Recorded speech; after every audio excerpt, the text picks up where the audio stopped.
And we're live. Welcome to the SoNo Show, episode 42. We've already got 42 of these out there. It's kind of hard to believe. Today, I am joined by a repeat guest making his second appearance on the show.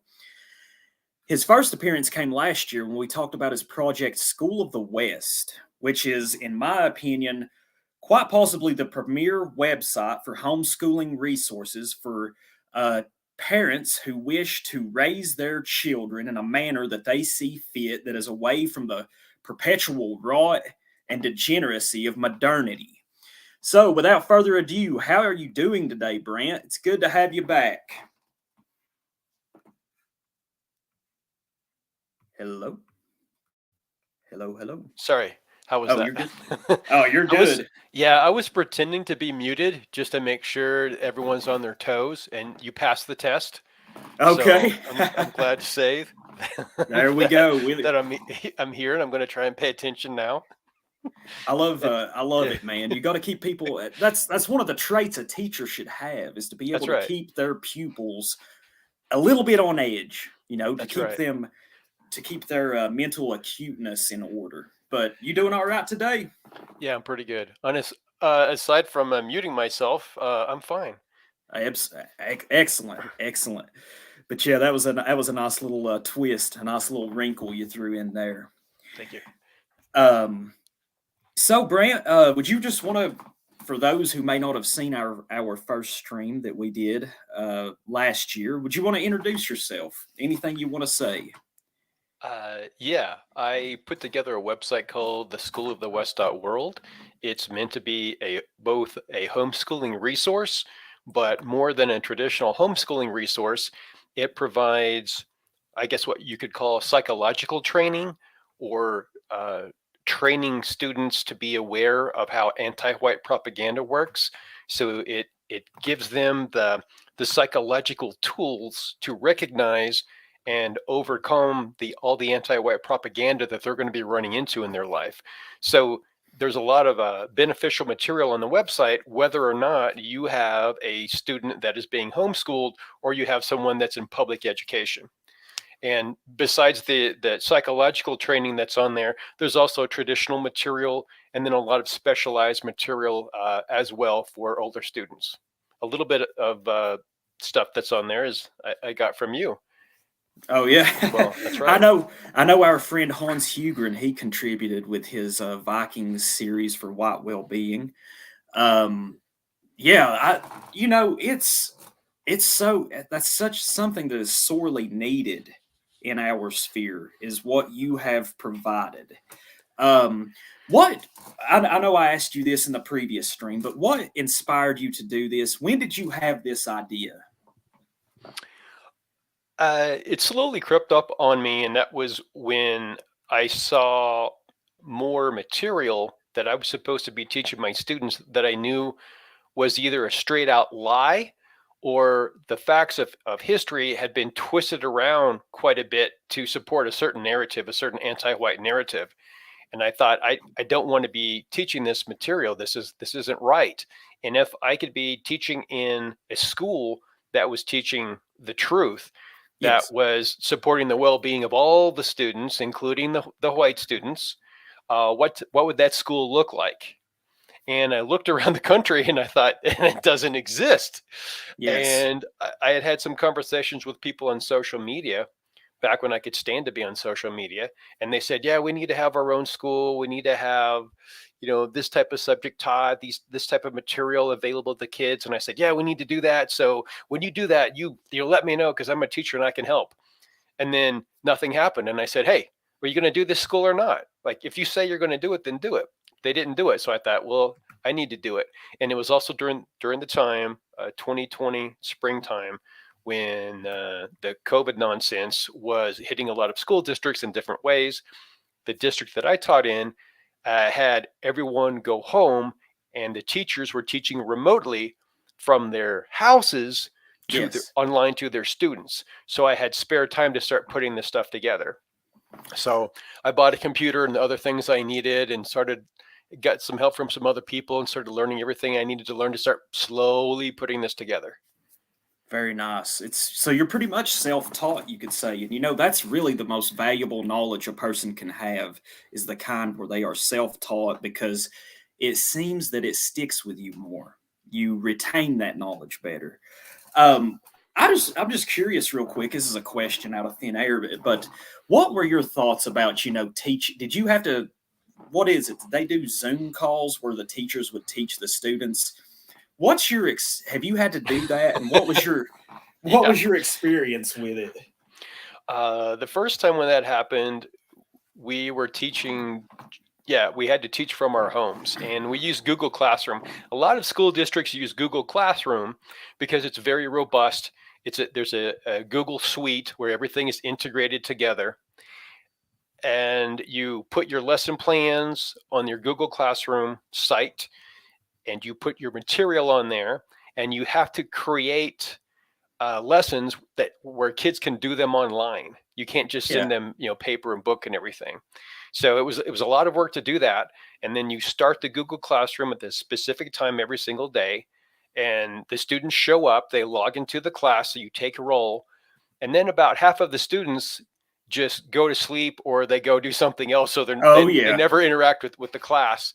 And only Yes. a few of them would have their cameras on at the beginning so I could see them. You can interact with them, because looking at the students and interacting with the students is extremely important when you're a classroom teacher. A lot Yes. of the teaching, it's not just standing up and talking, but it's looking at the reactions, it's getting the feedback from the kids, and then refining the material so that they understand. You have to know whether they're understanding you or not, and that's Yes. just not there when you're teaching online, because they all turn off their cameras, they all piss off and go do whatever they're doing. You hear other kids yelling in the background, there's babies crying, dogs are barking. Yeah. It's A just lot of the chaos, I would yeah imagine.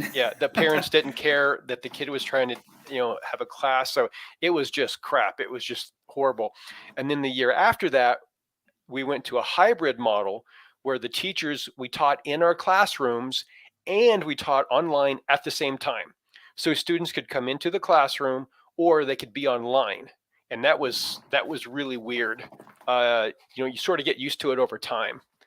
And we did the hybrid model for a whole year. And now Wow. yeah, so that was the last year that I was there. So I got a lot of experience of putting together material for an online audience, though. Yeah.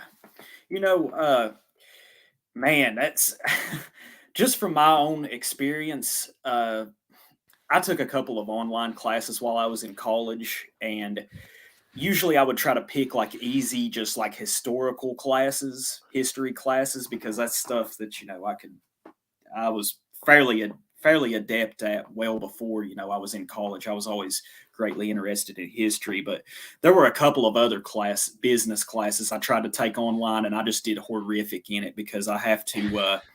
It's I would have to make myself go sit through class in order to attempt to retain that knowledge. It's just dry material, not interesting.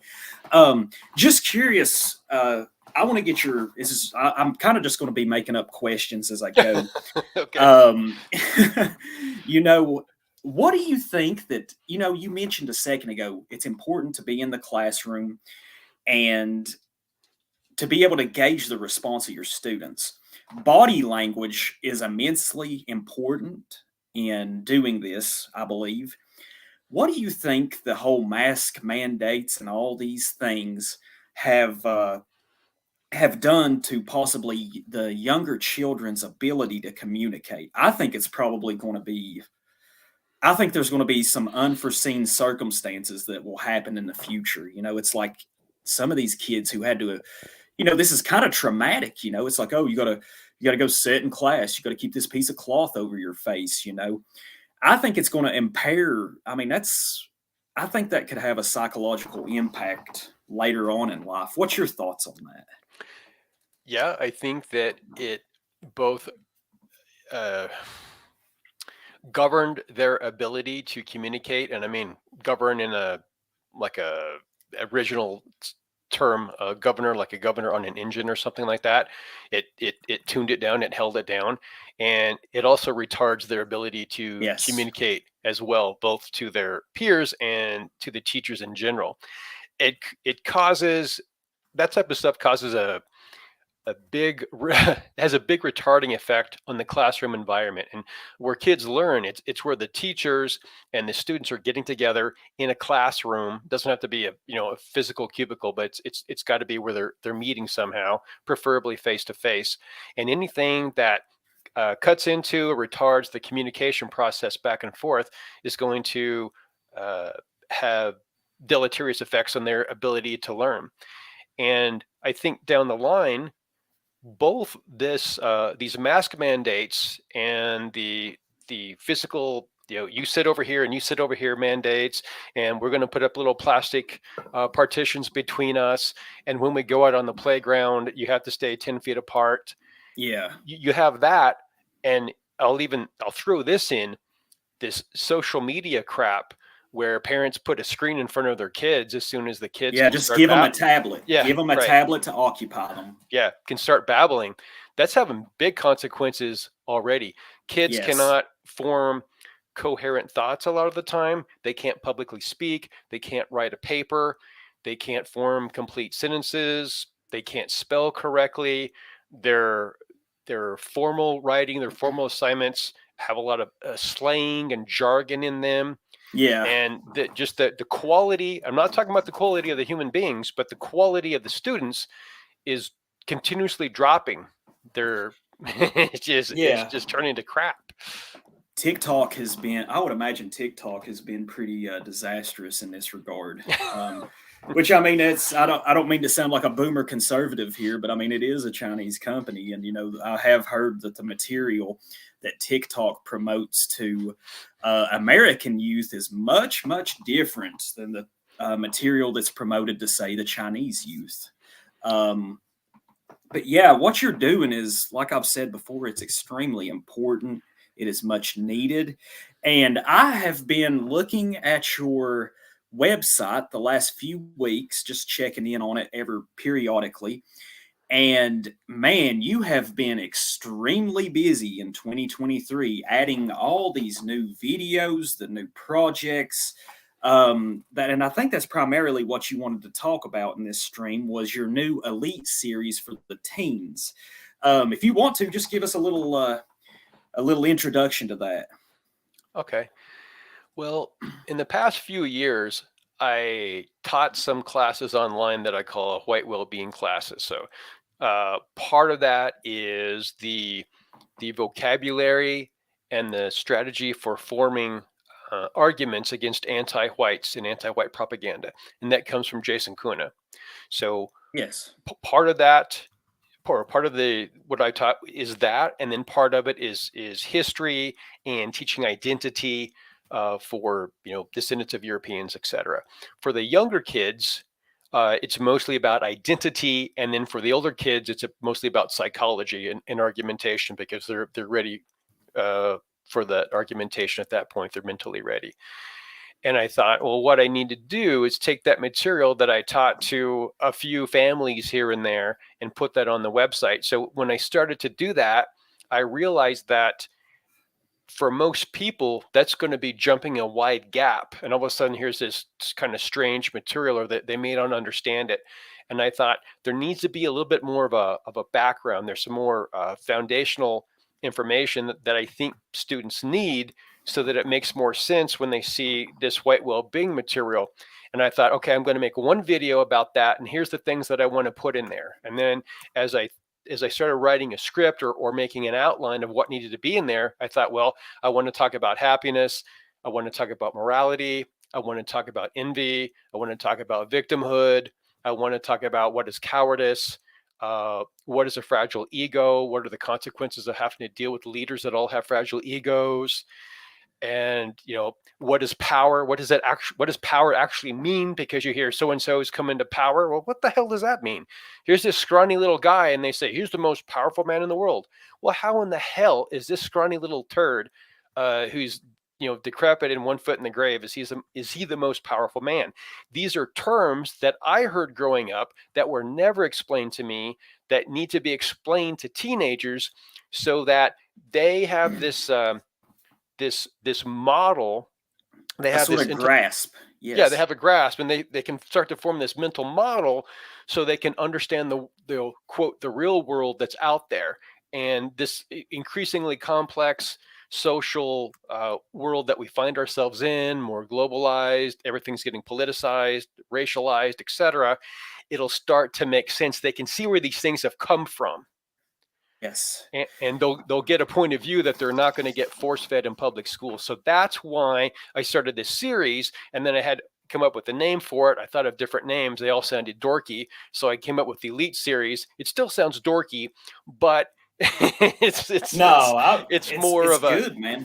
it's more elite information because it's going to set you in a, a category that very few teenagers actually experience. It's a knowledge that most people do not have.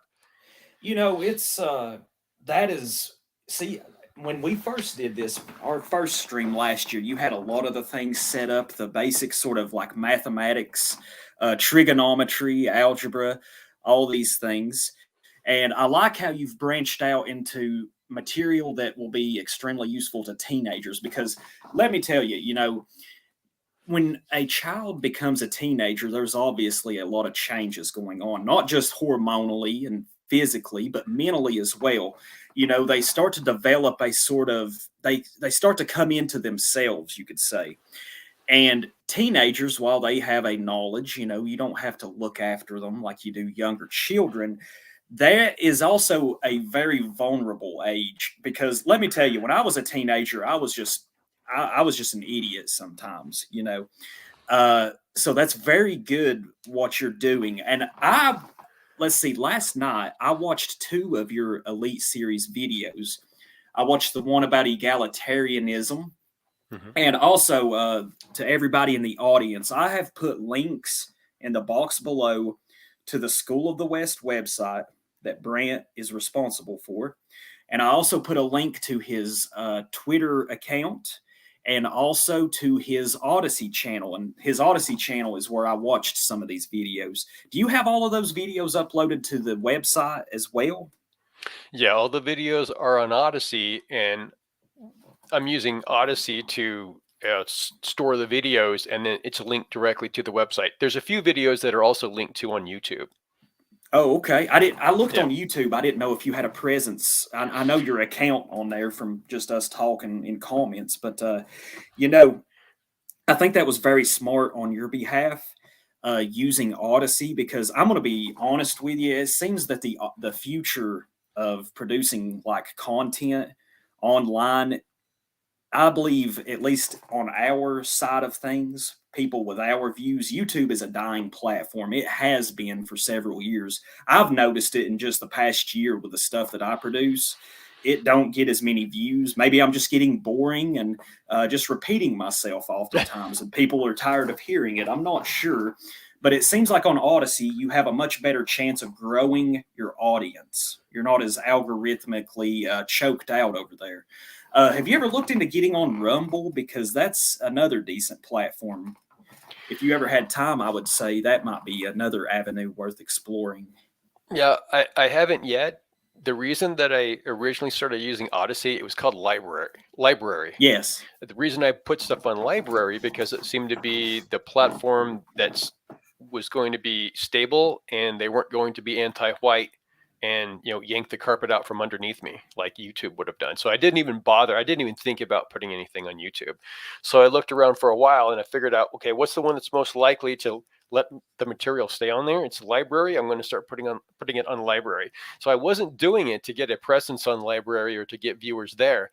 I just needed servers that I could that I could link to Yeah. from my website. So what you're talking about is something that I will eventually do. It's one of those things where I think, I need to do such and such, and then right after that, I think I want to eat a sandwich now, and then I'll go Oh, do I know. something else. And then a month later, I'll think, oh yeah, I should do this thing over here. Yeah, man, you sound like me. There are at least five different books that I have been reading on the past month. I'll read one for about an hour, then I put it down.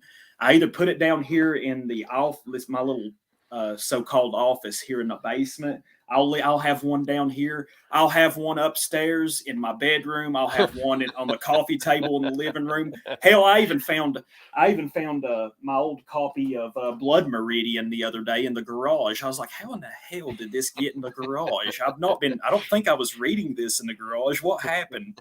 I don't know, man. Let me see. Someone asked in the chat for a link to.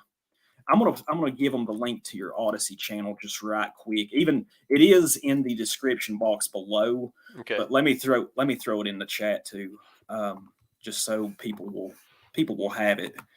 Let's see, StreamYard. Here I am, and paste. All right, guys, there's the link to his Odyssey channel. But of course, you can get this and much more at his website, schoolofthewest.world. Yeah. Let's see. And, I watched those two videos and they were very captivating. And you did like you did at the beginning of this stream where you had yourself muted for about 15 seconds. And I'm like, oh shit, we've lost him. Uh-oh, you made me worry. He said that, your videos, they keep your attention. I mean, I was sitting there as I was watching these two last night, like your discussion, how you tied egalitarianism to the struggle in Rhodesia. That was fascinating to me. And I learned several things there because I'm not going to sit here and pretend to be some sort of expert in history on that part of the world, our people's struggle in South Africa. So I learned quite a bit just from that. And then I watched the egalitarianism and World War II video. And the slides you produce are really interesting. You definitely have a talent for this. Absolutely. And man, there's just so many other videos. I would highly recommend the audience to check them out. Do you want to talk a bit about the power and the morality videos? Because I haven't gotten to watch them yet. And Sure. you touched on this earlier. Go ahead. Yeah. Well, I do. I'll forget if I don't say this now. I'll forget when you said that you watched the egalitarianism and then egalitarianism in World War II. When I first started to do an egalitarianism video, I wanted to put in some examples, some real life examples, and say, look, this is what happens to a country if this egalitarianism is instituted. And I had the Soviet Union, and then Germany in World War II, and then Rhodesia and South Africa. So as I started to develop that, I realized this is going to be like a 3-hour long video. This is not going to work. So I made one. I just talked about egalitarianism, and then I thought, well, what are the best examples here? So I pared down Rhodesia a little bit, put that in there, and then I thought World War II is so important. I think it's so important that I made a separate video for that. So that's how those came to be. And the one for morality, my point there is that it's important to impart upon white people that not all races are the same. Yes. As long as you think that all the races are going to act the same, they're going to have the same instincts, the same biospirit, the same culture, the same norms, you're always going to be confused and you're not going to understand what's going on. And people have been trained to say, oh, well, it's racism. If these people over here aren't doing as well as white people in the countries that white people built for themselves, then they say, well, it's racism. Well, no, you're being a dipshit. It has nothing to do with racism. Stop using the word. Yeah. And one of these things that's different is the morality. And this is almost I'm trying to think of the term here. It's arrogant for some white people to think that all the other races are going to have the same morality that we do. Yeah, that we hold them to the same standards of behavior. Right. That's really, I mean, these same people will bitch about white supremacy and all this, yet they fail to understand that what they're doing is they're imposing their morality upon them. Exactly. It's this standard one size fits all, just globalist mindset, I guess you could say. Yeah, and it shows a lack of critical thinking. These people were never raised to be critical thinkers up anywhere in their lives, including when they were in school and public education. And the news media, which is owned by a certain Yes. ethnicity of people from the Middle East, they keep pushing the same message, which completely confounds and buries the truth. And so I made the video about morality to say, look, every single race and then the sub ethnicities maybe within that race and from these geographic regions, they're all going to have different moralities. It doesn't mean that one is right or one is wrong.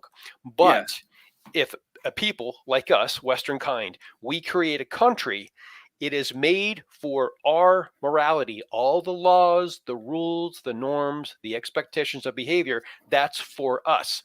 Yes. And if people live here, they should be conforming to our morality or they shouldn't be here at all. And none of that stuff has happened. We've had people who don't conform to our morality. And when they don't live up to it, we say that we either put them in prison and or, more and more, we say it's white people's fault. It's always white people's Yes. fault. Because, okay, and that pisses me off so much. I'm just going to let that statement stay there and not talk about it. So the morality video is saying, look, we all have different moralities. Here's why we have different moralities. We came from different places on the planet. We had different pressures upon us. We had to mentally and emotionally evolve in different ways in order to survive or in order to thrive in our environments. And there's absolutely no reason at all that we should have the same morality. There's absolutely no reason for that. It's fake, it's false, it's erroneous to think that you can shove these very different people together in the same geographic space and expect it to go smoothly and expect everyone to act the same. And Yes. all you got to do is open your eyes and look around and you see examples of that. So that's why I You did know, that one. I think it was a stream or two ago. It might have been the stream I did with Patrick, but I had this idea. I used to be into, I don't know exactly the proper term for it, but me and my wife, when we were dating, when we were younger, we got into having aquariums, getting different types of freshwater fish. We were really big into cichlids, which are cichlids are divided into African cichlids, and then they call them old world cichlids, which come from Africa. They're very colorful fish. And then you have new world cichlids, which usually come from the southern United States, Central America, or South America. And I had this idea that it seems like it seems those who control the media narrative, all these things, it's like here in America, and also it's happening in Europe. It's like they are trying to have a fish tank, an aquarium. You put all these different species of fish together, some of them will not get along. It's going to result in fighting, injured fish. Maybe one fish will get eaten. It's just it's the great American experiment, you could say, and it's just so, man, it's just, I'm glad there's people like you who are doing things like this that are often overlooked, because it's much needed. And man, that's awesome how you talked about this morality, how you stress that. Do you want to talk a little bit about your video on power? And let me ask you this. Oh, go Yeah. ahead. Go Oh, ahead. I have to say something else because of what you just said there.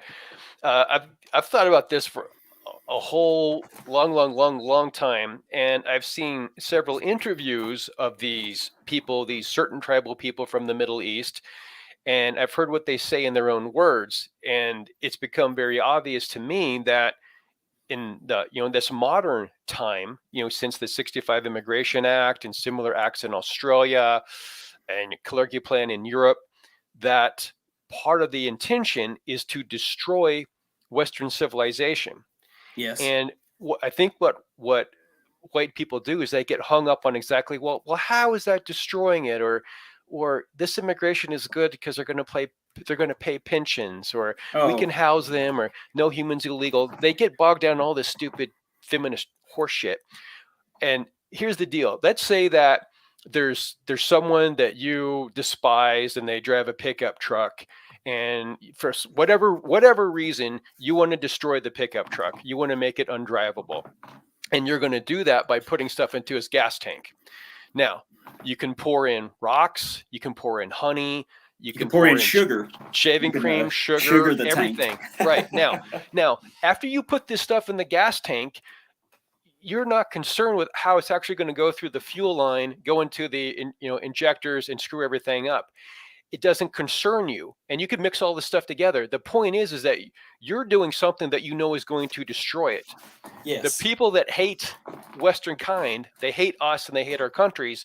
They're bringing in these people to destroy it. Now, exactly how what that destruction is going to look like, it doesn't matter to them. They No. don't think that far ahead. They don't give a shit. They're intent on destroying us. And so getting bogged down in all this little minutia of this immigration, or they're legal or these are illegal. So if we could just make them legal, that's a red herring. It's completely ridiculous. So, my autism will not allow people or not allow me to be in a discussion where people are getting things wrong or they have misunderstandings. So it's another impetus of why I want to make these videos, to make things, crystal clear on a fundamental level, like underneath all the layers of nonsense. Absolutely. Anyway, that's what I'm going off on a rant here. Now, oh no, you're okay. I okay. just wanted to chime in too. I think that some of this, the 1965 Immigration Act, and all the open borders policies that their kind has pushed for, I think what we are witnessing now is that some of this is coming back to bite them in the ass, especially with what's occurring now over there in the Middle East, the war between Hamas and Israel. I think they're starting to be, which of course I think I'm not going to give them the benefit of the doubt, but I do see things that they say in the news or these op-ed pieces, and they're like, "Oh my God, I am so concerned. I'm so frightened." Well, you created this mess, and this mess it's consuming us. But don't think for a second that it's not going to affect you as well. You're going to go down too. You may have your little Middle Eastern ethno state to run to, but one of these days, let's just say that the roosters will come, the chickens will come to roost one of these days, and you will feel what you have put us through. But Yeah. anyways, I could. Well, I won't. I'll just say I agree with you on that. Yeah. I won't go down another rabbit hole. I'll try and stick to your original questions there. Okay, you said the video about power. And the reason that I made the video about power is because as I grew up, and as we hear as adults, we'll hear that a certain dictator has come into power, or the Biden regime is in power now, or Biden administration, whatever the hell they call it. And it's one of those terms when I'm a little kid, I hear power and it just goes into the back of your mind. It doesn't really make any sense. Like, I don't care. That's politics. That's boring. And then later on, I hear it and I keep thinking, well, what does that really mean? So I made the video to explain that there's different types of power. There might be power of a person who's very persuasive. People love and respect this person. That's a type of power. You will have power where people control the dissemination of information. They own Hollywood, the TV stations, the newspapers, the magazines, the social media. We know who that is. That's a type of power. And then the more basic, violent, physical type of power is the one that I wanted to focus on. And that's where you have someone who's in the top position of an organization. They're on the top of this hierarchy, and there may be a few or several layers below that person. And on that bottom layer in this organization, this is the layer of individuals who interface with the public. These people carry weapons, and the weapons are to kill you with.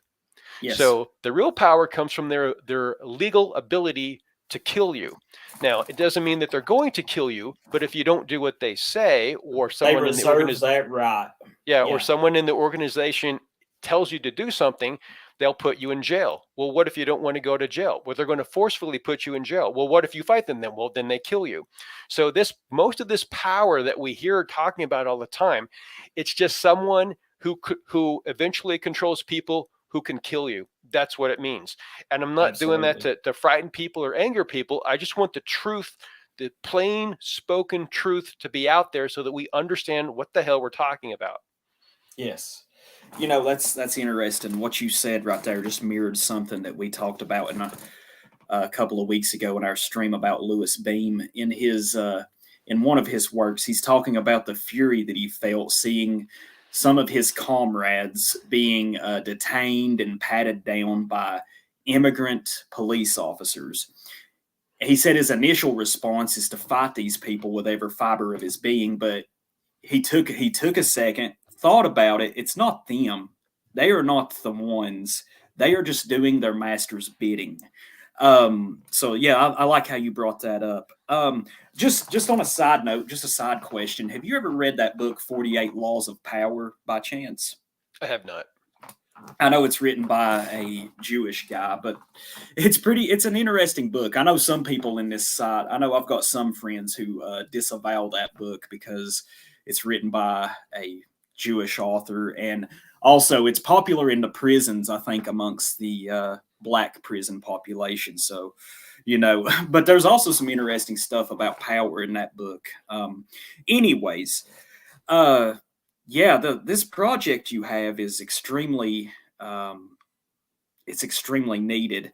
I seen a video that you had posted about the recent murder. Let's just call it what it is: the murder of Adam Johnson, the Yeah. minor league hockey player.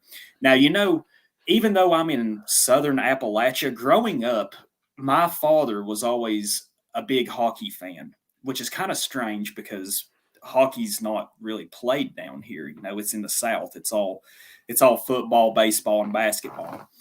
He was a big Red Wings fan. Um, and growing up, we watched it. Dad even bought us rollerblades as a kid and some hockey sticks. So while we didn't have ice to skate on, maybe if it got real cold, we could skate on a pond. But we'd play roller hockey just amongst ourselves. Yeah. And uh, it was a lot of fun. But in that video, what all do you talk about in that video? Since I Well, haven't gotten to watch it. it's a very short video, and the video is not about the event itself. It's about the media's control of the narrative about that event. So that Yes. video is by John Malt, and he's a guy who has put together all of the higher math lessons, and Yeah. he put together a propaganda series Oh, cool. that I use in my white well-being classes. And one of the things that he talked about in his propaganda series is that, let's say a black person gets killed. Well, what all of these media stations do is they use the word outrage or atrocity.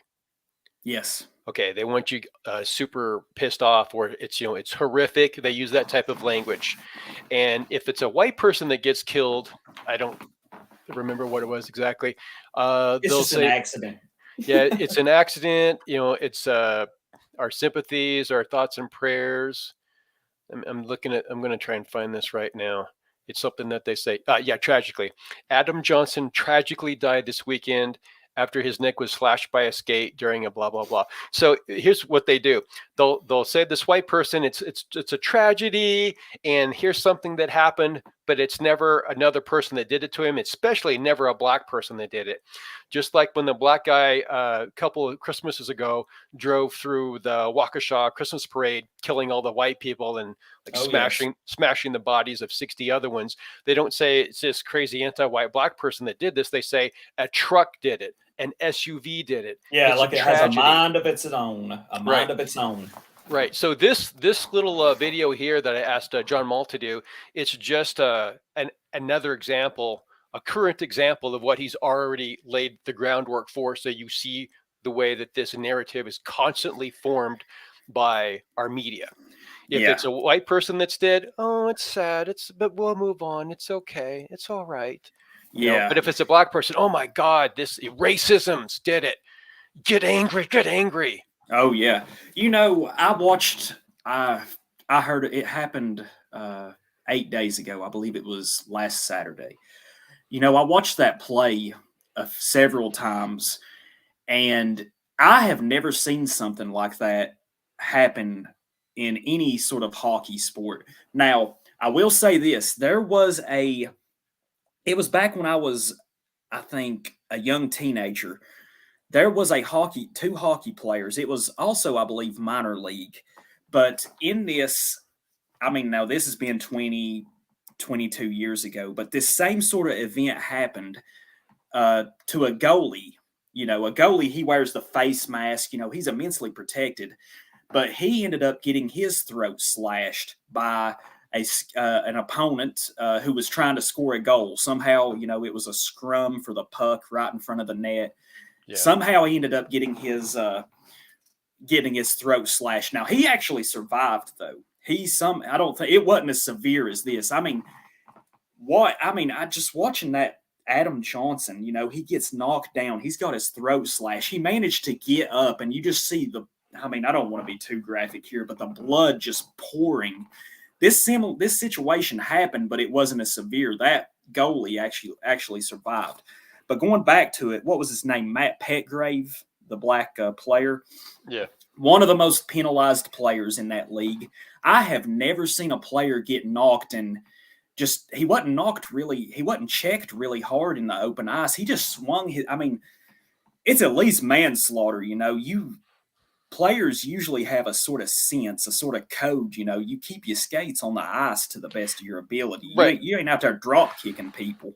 Yeah. See, at this point, there's not even a reason for this conversation. Now, if we were in a court of law and we had to say, like, is it manslaughter, is it murder, or, whatever, we would have to be discussing the facts. As far as I'm concerned right now, though, we don't even need to be talking about how this freak accident happened one time with white players, and now this black player who's the most penalized, he just slashed someone's throat. Of course he freaking did. Of course it was murder. This goes right back to what the hell I was talking about, morality. This is not a white person playing hockey with a bunch of other white people. If you expect him to have the same morality, you might be disappointed. I have seen so many videos of different sports where a black person just hauls off and hits a white person. The white person just standing there not paying attention. Soccer matches, basketball, football. Black person just knocks the shit out of a white person just because it's a white person. So I don't need to hear these idiotic, arguments that may bubble up from feminists and other types of anti-whites that say, well, it was an accident or this or that. Just spare me. I have no patience for that shit anymore. It's more than obvious, and if someone is trying to make an argument to say that it's an accident, you're part of the problem. Yeah, and I have nothing to say to you. I have nothing to say to you. And if white people held other people to our morality and our standards when they're playing our sports in our country, yeah, he'd be put on trial for murder sport. right freaking now, and he would never walk on ice ever again. God never damn skate it. again. There's a question from my friend B1 I wanted to ask you. Let me scroll up a bit here. Okay, Brant, have you ever heard of John Taylor Gatto? I'm not sure how you pronounce it. Yeah. He's kind of a shit lib on race, but his take on public schooling is right on. Have you ever heard of him? Yeah, I've seen some of his talks years ago. Yeah, he taught in inner city schools in New York City, if I'm correct, and he stressed public speaking and writing skills. Okay. And accountability for behavior. And like you said, he was like a shit lib on race, meaning that he acted like all the races were the same, or he didn't acknowledge that there was a difference there.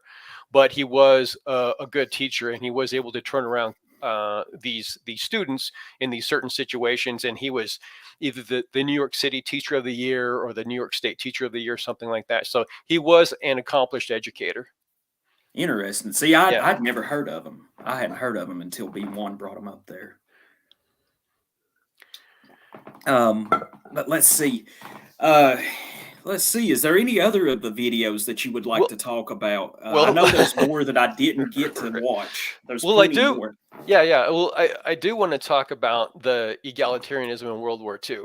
Okay. Video, and that's like the first part of a two-part video series in my mind. Now, the reason that I made one specifically for World War II is because that's a touchy subject for a lot of different reasons. If you deny the official story, then it becomes touchy for you. It becomes dangerous for you one way or another, and you get singled out and punished for that if you don't go along with the story. But the reason that I made that video and the follow-up one that I'm going to do is here's the message that I'm trying to send to people. First of all, what what Roosevelt did and what Churchill did, I would argue, are anti-white, Oh yeah. because they specifically attacked Germany, and Roosevelt was part of it from early on, even though there wasn't official war declared. But he was working with Churchill illegally to spread propaganda in the United States and to cut the legs out from underneath the America First Party, especially when after Charles Lindbergh. Yeah. And go ahead. Oh, I was just going to say, you ever heard of the name Bernard Baruch? Oh yeah. Oh yeah, he was the guy. He was the hand up FDR's ass, you could say. This struck me, but they said he was actually 6'6". I've never heard of a member of the tribe being that tall in my life. But anyways, I didn't mean to go. I just wanted No, to ask. that's fun. Go That's ahead. part of it. Well, he had a lot of influence over Woodrow Wilson, who was a Yes. pile of shit, and then Roosevelt, who I'm later on I'll be making videos about Patton, Lindbergh, Churchill, Roosevelt, and a few Yes. others that surround that time period. And Roosevelt was the most horrible white person that's ever lived, as far as I'm concerned, because he caused He was a traitor. he caused an unbelievable amount of damage that was completely unnecessary. Yeah. He did that. He could have turned things around.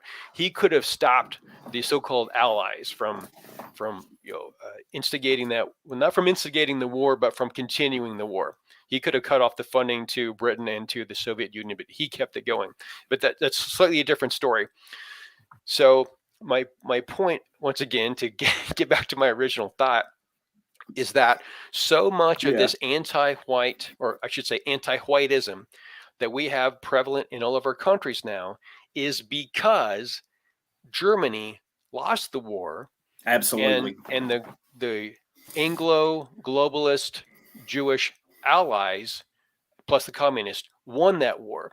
So they were able to completely destroy, demolish physically, psychologically Germany and the Germans and the German allies completely, rewire them, the so-called denazification, and the anti-German, anti-white propaganda has just been running full time since Nonstop. then. Yeah, so I wanted to address that because there's still a lot of people who don't understand that, and I didn't understand that at all until maybe 5 or 6 years ago. Maybe the first time I thought about that was when I saw Europa: The Final Battle. Yeah. And I thought, and when you see stuff like that, at least for me, there's this sort of cognitive dissonance where I think, what the hell am I seeing? Like, is this real? Is this fake? Goes against the programming. This goes Right, against the conditioning. Yeah, it's like the gears are grinding in my head right now. Because if this is true, then that means that all, like 99% of everyone who's talked to me about this was either lying or they thought they were telling the truth when they weren't. So Yes. I've got to go down a road of discovery here that's going to take a long time, and I don't know what's going to happen when I come out the other side. Absolutely. So, yeah, right. So I wanted to present that, and the message that I'm going to be putting into the next video is to say, look, you may understand what the real truth is about World War II. You may understand the truth about the Holocaust story, all these sorts of things, and you want to tell people about that. But if you tell people about that, they're going to shun you. You're going to be socially lynched. You're going to be punished for it. And here's why you're going to be punished. Here's what people believe. People are intellectually incurious. People are lazy. People like to continue to believe things that's comfortable for them. If they realize that they've been lied to, that means that they have to start taking action. They have to admit that they were wrong. So what I'm trying to tell people with the next video is that, look, you can have this knowledge, and there might be different ways that you can present some of it at different times. And this knowledge is going to come into the forefront eventually. The truth is going to come out. So you don't have to just go crazy right now thinking about how long people have lied about World War II. But there's other avenues to start reaching out to people, start reaching out to our brothers and sisters. And that's doing that through what they consider to be the most moral thing, because what white people do is we do whatever's the most moral thing to do. So if we're taught that white people are horrible and 6 million Jews got turned into bars of soap and we stole the land from everyone and we enslaved everyone and other horse shit, then white people who are suckers and naive, they act like that, and it punishes all of us because they're weak, in my opinion. But Yeah. that's the truth. So I'm saying that, look, you can keep the truth of the Holocaust story and World War II and all of this stuff. Hold on to that tightly. That can be important to you. You don't have to let go of that, and you can share that with friends who actually understand this as well. But don't expect these baby boomers to ever care at all about the truth. They're gone. They're way the hell set in down their the line. ways. They're just too set in their ways. They're blinded by the prosperity that they witnessed and that they held on to, that they got to experience in their youth. They're stuck in the 1950s and 60s. I wanted to bring this up too. How you were talking about World War II. That is when the entire paradigm shifted. That is when the old way, a lot of the old philosophers and academia was taken down in favor of this new egalitarian sort of just bullshit paradigm that we still suffer with today. An example of this would be how the public viewed the anthropologist Madison Grant. Madison Grant was highly esteemed. He also had a huge bearing on the formulation, I believe it was the 1924 Immigration Act, which worked to reduce the amount of Southern Europeans, Eastern Europeans, and members of the tribe. Even back then, they didn't even consider really letting in all the other races from all the other parts of the world. What they did, he had written the books Passing of the Great Race and Conquest of a Continent, among several others. He was highly esteemed. He was the go-to as far as anthropology went. At the end of World War II, it was a man named Franz Boas, who was a member of the tribe. This is who is now held up as the godfather of modern anthropology. So you see the loss of world. Many of us have said it before. I believe Western civilization honestly died in 1945. I know that might be a dire statement, but I think it died, and what we're witnessing currently is just the decay, the rotten collapse. Now, I think that, which this goes into, I guess, philosophical territory. I don't mean to go off on that tangent necessarily here, but let's see. Is there any other projects? Go ahead. I want to say this in response to what you just said right there. As long as there's some white people on the planet, and there's enough of us to procreate and keep ourselves alive, Western civilization is not going to die. In my opinion, do you think it will morph into another sort of extension, or do you think it will? This is an open-ended question. What do you think it's going to? What do you think the future holds? I guess is what I'm trying to say. Do you think that, because I'm of the opinion that the Western civilization is dead, but not the white race. I kind of distinguish the two. I was just going to say I kind of view that I guess a lot of these ideas came from the Enlightenment. The seeds for the current destruction was sown long ago, you could say. I don't know if this is an extension. Maybe it's where, and you mentioned this in one of your videos. You said that our people, we do value fairness, which that is a good thing, but it is also a hang-up that is easily subverted. What do you think the future is? Do you think we're going to have a sort of new civilizational state that may come from this, or do you think I know this is kind of an open-ended question. I'm kind of just I'm rambling here. I'll just admit it. I'm rambling a bit. What's your thoughts, though? How dare you, sir? Rambling. Well, I think there's to be realistic, I can't say exactly what's going to happen because there's like a million different variables popping off right now, and there's no way for a person's mind to grasp all of those variables and then try and predict the future, because we've got slightly different situations in our different countries, and we have different populations, or I should say, there's certain different percentages of the white population within our countries. Now, I think the way that I was talking about Western civilization is a slightly different definition than what you were talking about. Yeah. I understand what you're talking about, and what I would say is that whatever civilization that we make right now or in the future will be Western civilization. It just won't be Western civilization of a certain time period. It may not have that certain look. But Yeah. we made the cathedrals in Germany. We made the longhouses in Norway. We made Stonehenge in England. We built the Parthenon. We made all we these made things. the Parthenon. We put together the Roman legions that marched around and kicked everyone's ass. We did all that. So all of that is us, and it's going to be something that looks slightly different, but it will still have our same flavor, our same personality, whatever comes in the future. The biosphere must be respected, and it will be reflected.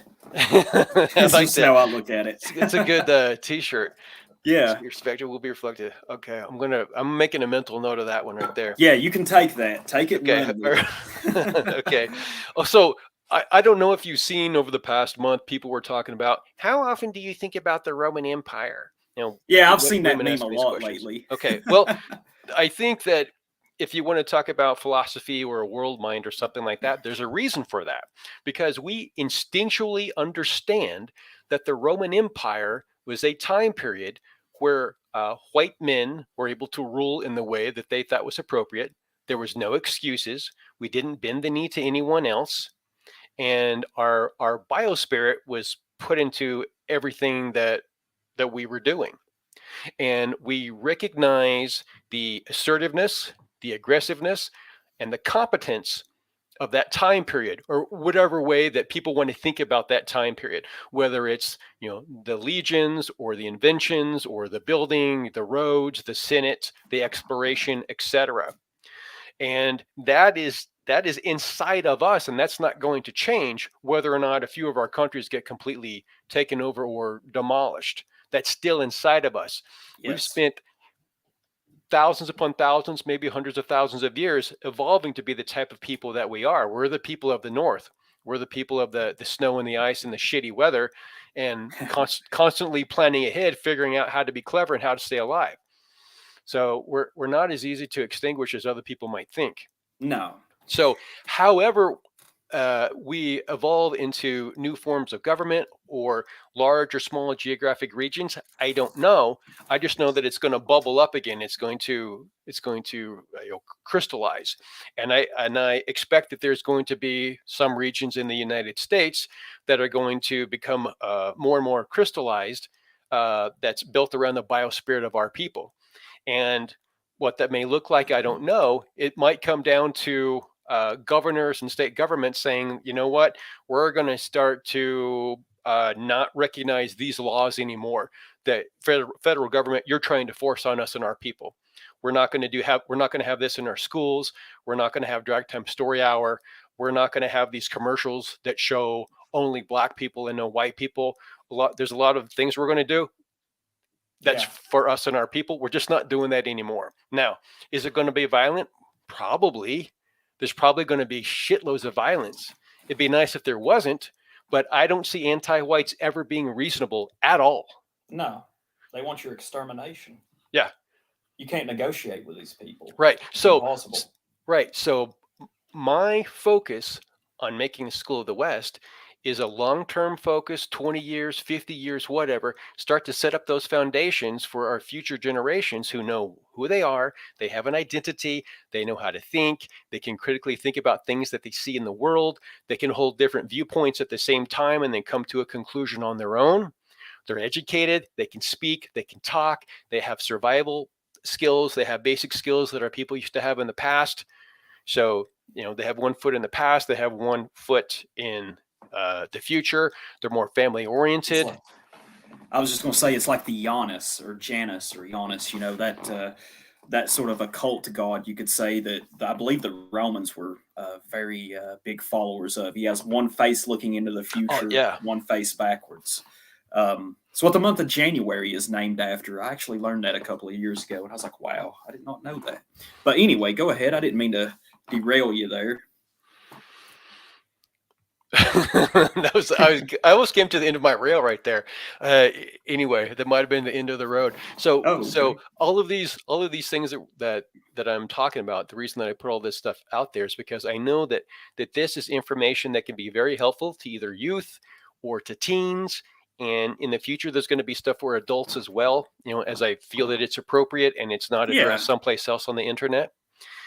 So I'm looking at this stuff in long term. So everything that goes on the site, it's high quality, it's relevant. It can be backed up by something, and things that I've said to kids in the classroom, and things that I say in these little lessons on the website is that, look, you don't even have to believe the stuff that I'm telling you. But one of the things I want you to do as a student is listen to what I'm saying, listen to what other people are saying, take in as many opinions and viewpoints as you possibly can, and then just hold that stuff in your mind for a while. You don't have to come to a conclusion right now. When you're ready, when you think you know what the truth is, then you decide what the truth is. You don't let other people tell you what the truth is. You are responsible for what you believe in. No one else, just you. And so I want to start cultivating that, not that talent, but that work ethic, that mental work ethic in our people, because Yeah.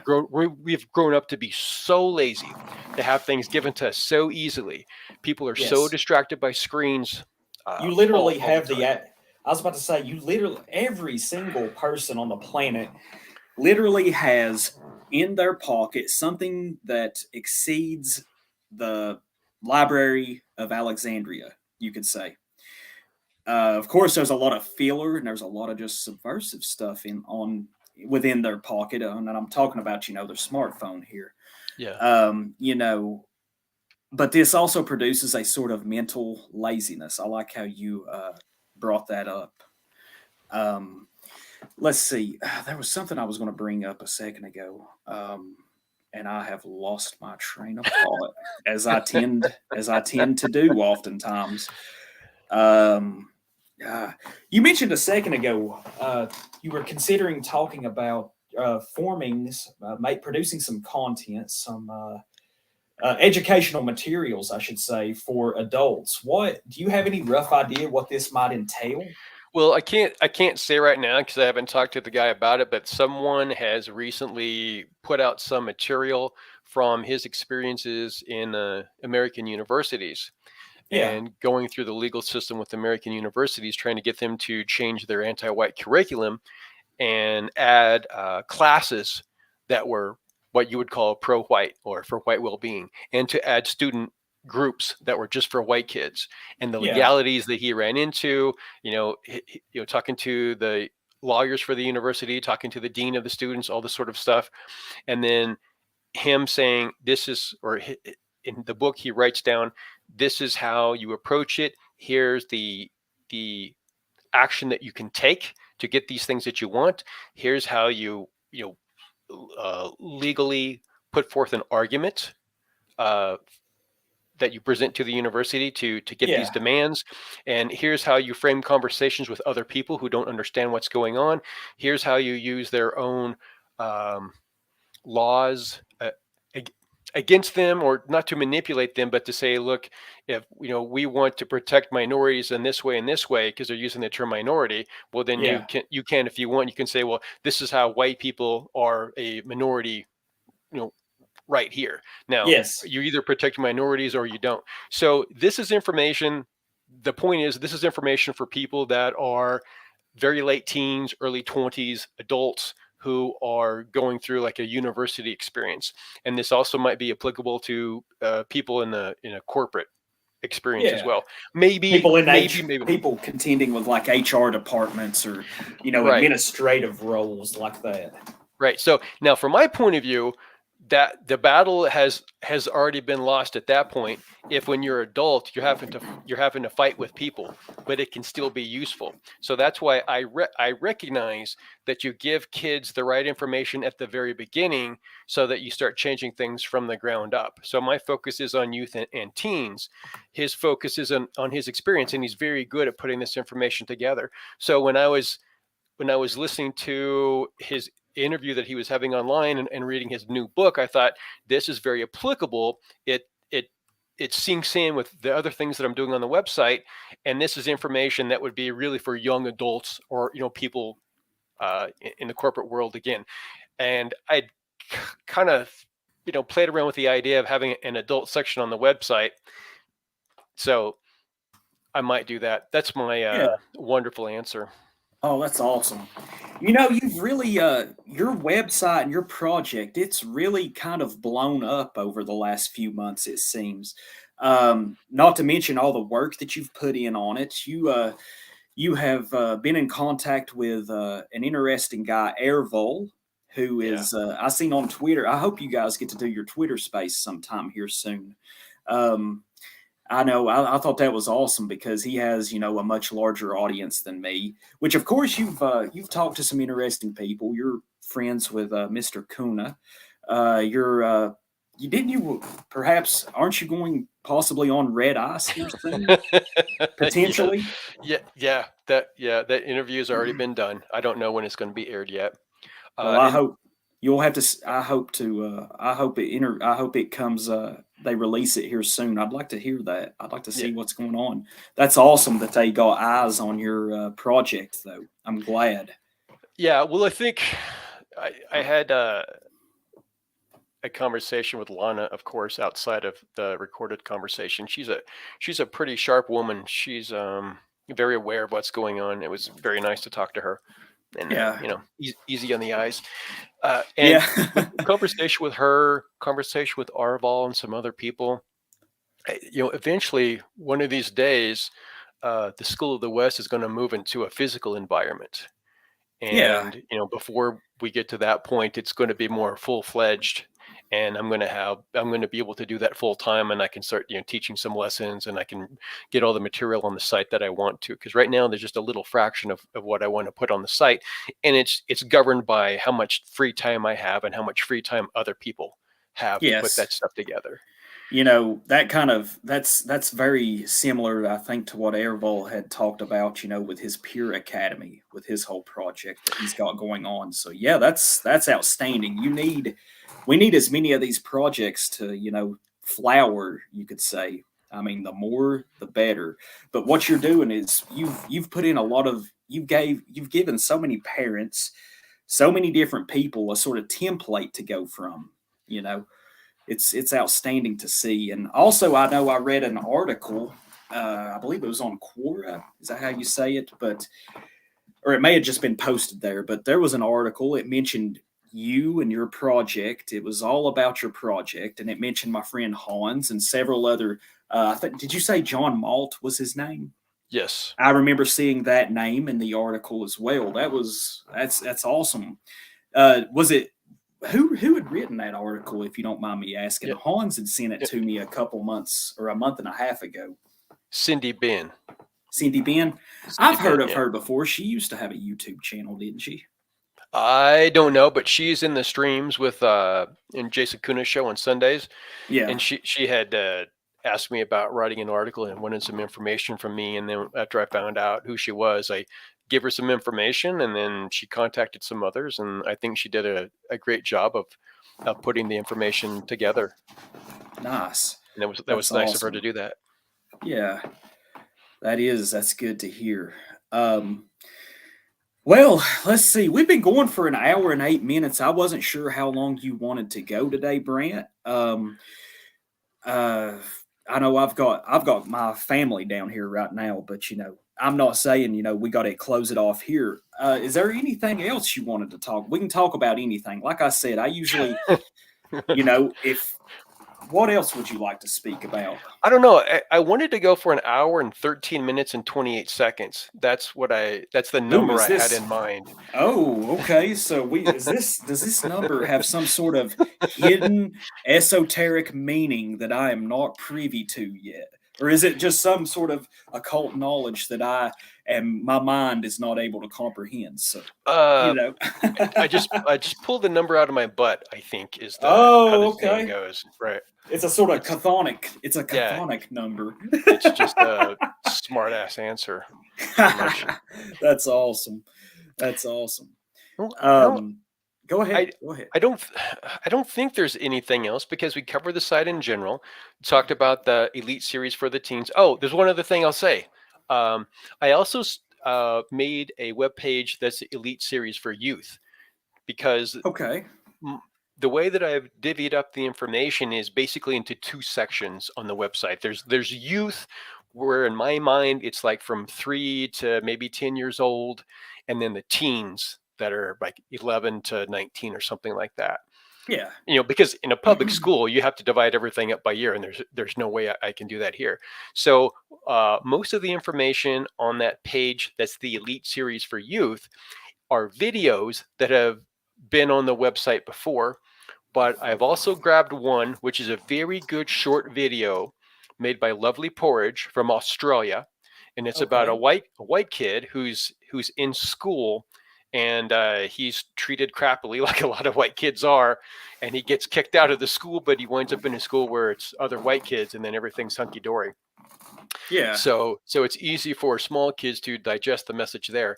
And then I also took part of one of the classes that I taught online last year, and I'm introducing the game called Is It Anti-White or Is It All Right? So what I do for about 15 minutes or so is I go through different types of propaganda so kids can recognize it. And then I show them this like a little game board, and I say that you can print this off, and this is a game you can play with your parents where as you're watching advertising on TV or any type of media, you see it in magazines, comic books, etc. You can put little counters on this or whatever, so you are recognizing the type of propaganda that you're seeing. So ostensibly it's a game, but what it really does is it trains the kids to see this propaganda around them. So as they move forward in life, as they get deluged with this, they are not affected by it. Okay, they're able to push right through it. Yeah. And this is important because I'll say this one thing and then I'll be done. Oh, you're good. If let's say that you are a family, you live way out in a rural community somewhere, your kids are out with the animals every day, and you can either pray to Odin, or they go to church every day, or whatever it is. You've got your religion, everything's wholesome and hunky-dory, but you don't ever talk about other races. You don't ever talk about anti-white propaganda. Well, when your kids go off to university or they go to the real world or they have to get a job or something like that, they can be easily influenced by all this anti-white nonsense because they weren't prepared for it. You never told them about it. You protected them from it and You insulated them from shielded it. them. You Yeah, you shielded shielded them them. when you shouldn't have shielded them. You should have prepared them. So when Yes. they come back, it's like crap. All of these years that I put into this, it's failed. My kid's an anti-white now. What the hell happened?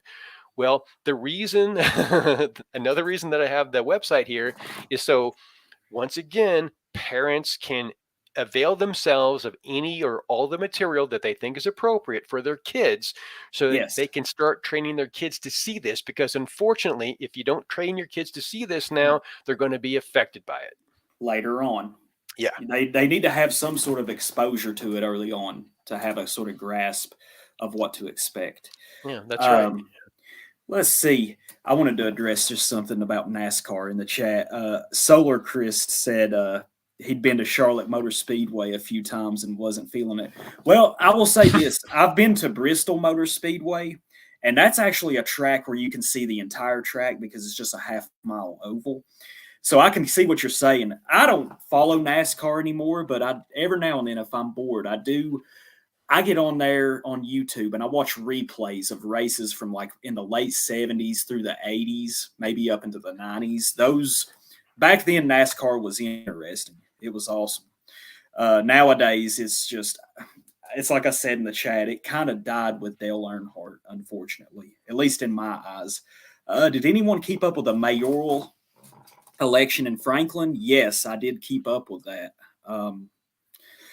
It's I was hoping that Miss Hanson would win, but she did get so much of the vote, and there's people up there who have our views who were making their voices loud and clear. The Tennessee Active Club, the Lewis Country Store. I wish all those guys luck. Absolutely. Gosh, Brant, I totally just went over the occult chthonic number of 11323, I believe. I have butchered it. I have screwed it up. Thanks a lot. Let's see. I know I ruined it. It's my bad. Let's see. Let me I'm going to post a link to his website in the chat. And let me tell you this and I'm going to do this. There is a section on there where you can donate to help Brant out. And, I would strongly encourage this because what he's doing is much needed. And if you have any bit to spare to help him to make his work a little bit financially rewarding, it would truly be appreciated because, and I don't just advocate giving money to anybody, of course. This is a guy that I believe is truly genuine with what he wants to promote. And it's going to be something we're in dire need of currently, and that it'll be valuable in the future. So if you're able to help the man out a little bit, I'm going to do so here shortly. So just keep that in mind and check out his videos on Odyssey. Check out his website, and if you have children, well, let me see.